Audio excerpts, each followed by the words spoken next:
Let's get down in the dirt with the Home Show Garden Pros. Well, hello, Facebook. Welcome to the Home Show Garden Pros weekly Facebook Live. Last week I didn't have it because it was the Ice-a-Palooza, the big chill-mageddon. Anyway, we took a week off because we were all dealing with trying to protect our plants, our pipes, our homes, and our families. Anyway, we're back, and we are here to dish out the gardening advice as possible. So what we do is we've gathered all these experts all over town, and this Facebook Live is a chance to show off some other experts that aren't our co-op members. Our co-op members, they're really great. They're kind of from all over the place. You got Warren Southern Gardens up in Kingwood and Kingwood Garden up there. Down southwest, you've got Enchanted Forest and Enchanted Gardens. In Katy, there's Nelson Water Gardens. And, of course, Plants for All Seasons up 249. Just a great group of people that we have gathered to help you be a better gardener. And that's what we do. That's what we do. A lot of y'all have lost plants. A lot of y'all are trying to wonder, what do I do now? You've been told to wait. Well, this hot weather kind of maybe is like, maybe don't wait as much as you thought. We should start seeing some budding out soon. There's a lot of great resources out there, one of which is the Master Gardeners group here in Harris County. And Jonathan Correa is with us from that said Master Gardeners group. Hey, Jonathan. Good afternoon. How's everybody doing today? I'm doing good. I think everybody else is doing good. Some of us are pretty sad, like you are, about some of our plants. Yeah. Jonathan and I were just commiserating about our bananas that look like this was the year to get a bunch of bananas, and then no. Yep, they were big, they were tall, they were looking healthy, and now they look like Jell-O. I mean, I did a little bit of banana hacking. I sharpened my machete and went out there and just released some energy. Try to get some good, clean, one-slice chops. I felt like a sword master for a little while. But is that the thing to do with bananas? Is, once it's warm enough, just cut them back? Cut them down. Yeah, because they will be very mushy. And what will end up happening if you let them stay there too long is you can get some other pests that'll show up, some fungus, molds, that will mess with your plant later in the year. Or could actually do more harm than another quick freeze would do. So anything that's kind of mushy, like bananas, elephant ears, and a few others, you can cut them pretty far back. Just clean them up and get rid of everything around, do a little fresh mulching if you need to, and then they'll come back. It will just take another full year before the bananas are ready to fruit again with above freezing temperatures. Wah, wah. I have ice cream bananas, and they're about 6 years old, and I've got a little bunch, but I just have yet to get a edible banana off of them. So one of these years, they are filling a space where there's this kind of visible warehouse back behind my house. So that's nice for that reason, I guess. So, well, Jonathan, I know that you are busy with real estate, but also busy with Master Gardener stuff, and you guys have had to move a lot of sales around. We do have, we want you to talk about whatever you want to talk about.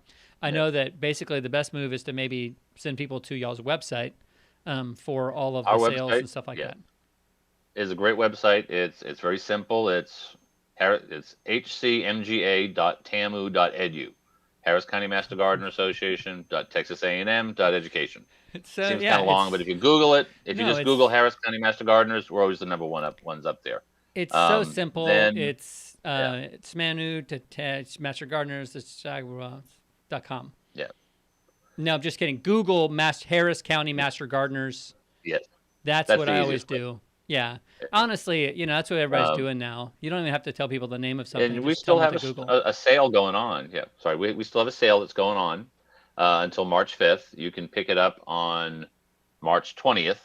That's our spring perennial sale. We have peppers, perennials, and a few other things that are available. That will be down by our Genoa Friendship Garden, which is just inside the Beltway on Genoa Red Bluff near Ellington Field. And it's all new to us once again. Our fruit tree and tomato pickup that was last Saturday got postponed, obviously. It was too darn cold. So, and on top of it, our grower and all couldn't get their trees because they were all in a big greenhouse. So we're doing everything on that weekend. So it'll be a 3-day event. Come see our gardens, come see us, come pick up your plants. We'll take good care of everybody, but we're having some time to retool everything and make sure we do it right. But there's still time to buy more stuff. Yeah, that's a really cool garden down there too. So it is a great kind of, Thank you. time to see a cool space and get some good plants and support a great cause. So you guys are doing good work all over the city. Why don't you tell a little bit about what Master Gardeners do here in Harris County? You guys are Well, secret the Master agents, sort of. Gardeners are are a standalone group in Harris County. Every county gets to have one with their AgriLife extension. And in Harris County, we bring relevant horticulture information to the masses of Harris County and surrounding counties also if they want to come visit us. Right. We like to work with seniors, with children, with the public and outreach, our Ask a Master Gardener website, our social media websites. Our sales in the past were great face to face to actually spend many hours talking to the people in our demonstration gardens. Would invite people to come in all the time during the week. We've had to change that a little bit the past year, but we'll be back. The Genoa Friendship Garden, we do let a few people in every once in a great while, just not a lot of folks. And we've had a lot of good opportunity in the last year to update a lot of things and rebuild things and take out a few old fruit trees and put in more relevant fruit trees that grow better down here. And working on some more trial beds. We used to do the trials out at Bear Creek, but now we're doing them down there at the GFG, we call it, the Genoa Friendship Garden. Nice. And we're doing kale, Swiss chard, and something else right now. And I can tell you, and when you do a trial, you can't do really anything to it. You start them in plugs, you transplant them into this bed, and you pretty much leave them alone. And then we kind of go out there every week and we score them. Does it look pretty? Does it look old? Does it look tired? Is it fresh? Is it red? Is it green? The chard and the kale were not covered, were not extra watered. They look perfect. Oh, wow. So they're going to get good scores on cold hardiness. For sure. Because it was, all the tomatoes that were in our greenhouse, we lost power down there, dead. Yeah. But all the greens, the orange trees, everything looks really good down there. It's a little golden everywhere. Light brown and gold colors but it's going to come right back. It will. It does every year when we have something like this. So it's well worth it. So we like to teach the folks, come visit our website, come visit our Facebook pages, social pages. You can you can email. We have a really good question and answer thing on our website that does a nice job with answering people's questions. Awesome. And you can take photos. You can add photos if you want. Nice. Just not real big, about 3 megabytes or smaller. Okay. So don't get a 'Cause I professional tried to photographer to yeah. take your pictures of your Don't take a plants. 40 megabyte Yeah. panoramic view of your yard and go, what's wrong with my yard? Here's this 30-minute video about my yard. So one thing I do want to announce is we're here to answer your questions and encourage you guys to put them in comments. I have prepared 4 questions for Jonathan. It's not like a quiz show. I'm not trying to stump him, but he's a knowledgeable guy, so it's kind of great. But we got a question here from Brandon Dalton in the comments there. So I'm going to go ahead and read this real quick. Is there a chance for birds of paradise to recover? I had them covered with a heat lamp, but of course we were without power to run the heat lamp on the night it got to 12 degrees. So how should they be pruned to remove freeze damage or to help recovery? With a bird of paradise, 2 things you can do immediately is you can prune it back a few inches, but don't get all the way back to where the green is. Give it a little bit of room to die off a little more, and give it a nice, healthy, like soil drenching of a nice transplant food or like an ocean combination fish, so that it gets a lot of good nutrients to help stimulate those roots to come back. Because a lot of plants will really actually be very beneficial to do that right now. Yeah, And seaweed is a especially the great bird of paradise. Yeah. Anything oceany is sort of the way to go. Yeah. Pretty much on every single thing. I mean, that's what I'm doing to my citrus. That I love the way you said they're golden. It's golden right now, because the leaves are going to fall off and they're running out. But I did a lot of scratch testing. Posted one on Instagram and Facebook, and I'm seeing green on some small twigs, so I'm pretty jazzed. So you ready to start answering some of these questions here? Yes. Okay, great. Certainly. Here's the first one about avocados. This is from Nora. Nora asked, well, she kind of has a lead-in question. Who has an avocado tree? Any idea what we should do now that this freeze is over? So how do you recover an avocado tree? Yikes. Depending on the species, hopefully it's one that's a little more cold tolerant. Yeah, for sure. Just kind of leave it alone for the next month. Keep an eye on it. You don't need to prune anything. Let the plant's going to tell you what it needs to get rid of. You probably, like with the big avocado we have down at the Genoa Friendship Gardens, we're probably going to have to prune it back about 2 feet all the way around. Okay. So it'll be about 4 foot smaller in diameter when we're done pruning it. Because I was down there the other day and looked at it. The inside looks good. Mm, It's just the outside looks kind of crusty. right. And again, a nice good drench of some good nutrients would help, fresh mulch. And then probably the end of March, early April, when the last chance of a frost is gone, then you can go out there and start pruning. And be thoughtful about the pruning. The basic, make sure you get rid of the crossed branches, the crowded branches, make sure air can flow through and sunlight can come down into it to get those secondary and tertiary branches growing for next year. Because you may not get a good crop this year, but we're already 22. So Yeah, and a great thing about waiting till April is that sometimes you even get some budding that happens, and you can see maybe a scratch test didn't tell you honestly. You can see where the new buds are, and that's your sign of what's alive and what's that's a not great alive. sign. Yes. Hey, Avocados yeah, don't. it's still making. Go No, ahead. yeah. Avocados do not love a pruning, so you want to be aware not cutting too much Right. fresh wood. And I would for sure remember to sanitize between cuts on an avocado. Oh, One of you those always have trees. that bucket of bleach with you, bleach water. See, I love Consan 20 from Monterey. It does the fungi too, which is kind of cool. So, Ah, all right, next question. Here we go. Question number 2 from Julia, my friend Julia. So she says, what to do about tomatoes? Plant some, don't do any tomatoes this year. Julia, no, you still do tomatoes this year. Jonathan, fill us in. yes, if you can find a tomato, get it and plant it. Our instances, we had 800, 900 4-inch tomato plants Eesh, wow. ready to go, and Hmm. all but 12 died. And lo and behold, the ones that survived were the Siberian king, the golden Siberian king.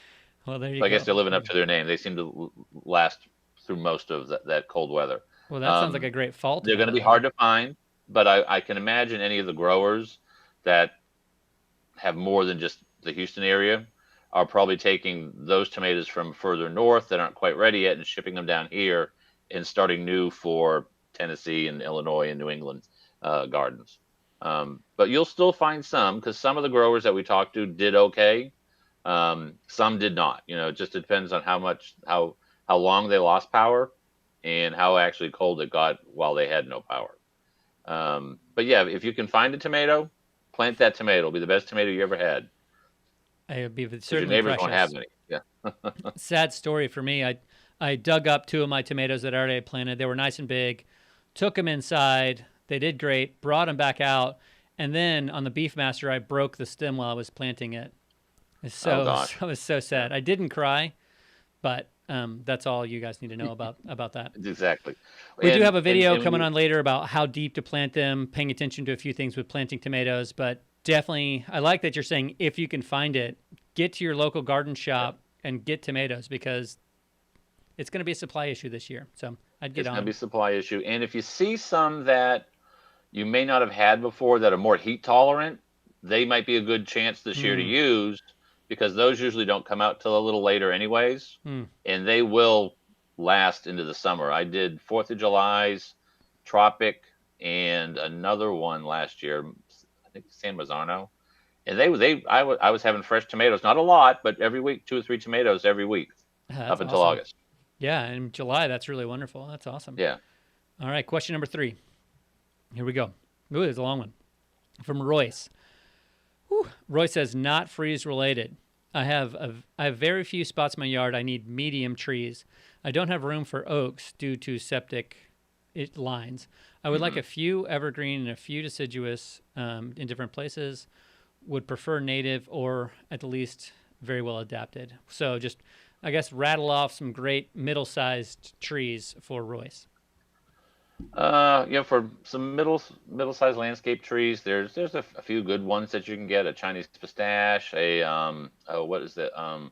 We have a bunch of earth kind that Texas A&M likes to Mm, recommend. The chinkapin oak is a good sized one, but not super super big. yeah, it's big. The American hollies, the sawtooth oaks are real Mm, nice. Um, One that's an interesting tree I'm still learning about is the parasol tree. I think it self-populates a little too easily, but they're Mm. pretty easy to pull out. It's not like all of a sudden you've got a forest of them. A couple of the other good ones that we've had down there. Uh, Well, if you've got a lot of water, any of the cypress work yeah, good. cypress are great. I love those slow growing oaks like you mentioned, and hollies. I mean, American holly, all that big group of hollies are so awesome. And really, I think that's Hmm. if they stick to some of the stuff you said, even some of the maples are cool, but Chinese fringe trees are really medium sized, really cool, really showy. You'll be super proud if you plant one of those Hmm. because they just Yeah, get they big come up and pretty. gorgeous. Well, I hope that helps, Royce. And if you want to, yeah, yeah, No, and if you want a showy tree like a saucer magnolia or a butterfly magnolia, those are real yeah, pretty and are medium sized also. yeah, for sure. That's great. That's great. Trying to think of, I mean, small trees, I guess medium to small. Pineapple guava is one, and they seem Yeah, to hold up really well in the freeze. I saw a bunch of those that were untouched, so I thought that was super that's cool. good. But you got to wait a while for those to be a tree. So, all right, here we go. Question number 4. Hmm. Question number 4 is from Hake. Hi, can you give me tips to get rid of aphids? I tried neem oil, but just don't seem to be working. And they have kind of a slanty face with a colon and a slash there. So it's like, oh, so Aphids, I think they're a part of life. If you don't have them, it's not if you're going to get them, but when you're going to get them. So how to prepare to deal with these, like the stink bugs that always come in on our tomatoes. Um, you know, if you got a nice little hose with a good stream on it, you can spray them off. That's an easy way. yeah. Um, or a little insecticidal soap, or there's some homegrown remedies that I'm really not allowed to talk about as a master gardener, but the recipes that are out there. You can find them real easy on the Google, Sure. quite well, but they're very temporary. Yeah. Depending on how bad your aphids are, it might just be, a little spray, a little insecticidal soap, or some other soap and water, and that does it. Or, and I know I like to get beneficial insects. If you go and buy ladybugs, make sure you have something to feed them. That's the number one problem Mm. we get. Well, I bought all these ladybugs and they flew away. Well, because they're hungry and you And didn't they have have enough wings. aphids. Yeah, Yeah. that's right. And wings, yes. So, I think just, being ahead of it and knowing certain things that will attract them, don't plant them there. Plant them somewhere else. Right. I get aphids or some little bug on my Georgia collards, usually the third week of March. That first week where it doesn't get under 50, they Right. immediately Right. get covered with these bugs. And I'm like, oh, compost pile. Because you just can't wash them all off. They Yeah. come Right. out of Yeah. nowhere. Yeah. Huh. So, I mean, neem oil is not a contact insecticide, so it's not going to kill anything. It's kind of your got to get it on before the bugs show up sort of Right. thing. It's more of like a sunscreen kind of thing. Yeah, It has exactly. to be there before. And a And lot of times with those and just spraying it, you always want to get underneath the plant. Don't yes. spray it from the top down. Spray it from the bottom up, because that's where they always hide, is under the Mm, leaf, underneath things, because they hide from the rain, that's and they right. know the rain will wash them away, so they hide underneath. And that's trying to explain that to a lot of folks is like, well, why would I do that? Watch, come to my house. I had white flies one year on one of my lemon trees, and I'd shoot the hose upside down. It'd just be like this swarm of white bugs that would come Explosion. Man, I do know that if you're out there and you are seeing it be a whitefly or aphid or scale on a very repetitive basis year after year, and you're adding compost and trying to help the tree get healthier, but you're still seeing that stuff, something that maybe happened is your tree's just planted too low. And so if possible, pop that thing up, raise it up. When they're too low, their roots aren't really out. grown very well. So something you can always try to do if you're seeing just aphids and whitefly every single year. But I always love That's a spraying good one. Yeah, molasses on those things. So that's that's a what good I one. love doing. Hmm. Okay, we got one more freeze recovery question here. This is from, we have two actually. This is from Jose. This is Santo, but anyway, how about mangave bad hair? So the specific type of mangave, the bad hair mangave, any chance to grow back after this freeze, or is it just toast? I'm gonna say that one's probably pretty hard to come back from, because Mm, that's a tropical rather than a subtropical. right. That's, yeah. Well, sorry about the bad news there. Tough to Bad cover as hair. much as we can. Yeah, bad hair. Really, really cool plant though. All right, this is from Mona. She said, I covered my Easter lilies, but they don't look too good. Will they make it? So I guess we can make this really all about bulbs too, just general bulb knowledge. I would say, yeah, the bulbs will be fine because they were in the ground. Several of my Easter lilies and other Asiatic lilies were just coming out of the ground, and they've been cut back because they were all mushy. Hmm. But I'm sure they'll come right back. I planted one from like 15 years ago, and it has just self-populated every year. And I dig out 15 or 20 and plant them somewhere else or give them away. They're hardy that's little great. bulbs. So Yeah. Mona, hope that helps. And Anita does have advice for us. If you got Y-fly, worms casting helps. She's talked about it on the show. Anita from Nelson Nursery and Water Gardens. Just down by the root, the base of the plant. So, yeah, great questions, great info. If you got some other questions, put them there in the comments section. We're going to go to our how to plant tomatoes and tomato care with Joey. And so here we go. That is not a tomato cage. Oh. Joey's got some great information for us about how to plant tomatoes and how to grow tomatoes. Joey, how do I do this? That's right. So as soon as you've gotten your good garden soil put in and your microlight fertilizer added to the soil, you're ready to plant. Okay. Sometimes the planting is the easy part, and what you do after that is more important. So you'll plant your tomato plant either level or a little bit deeper than where it was existing in the pot there.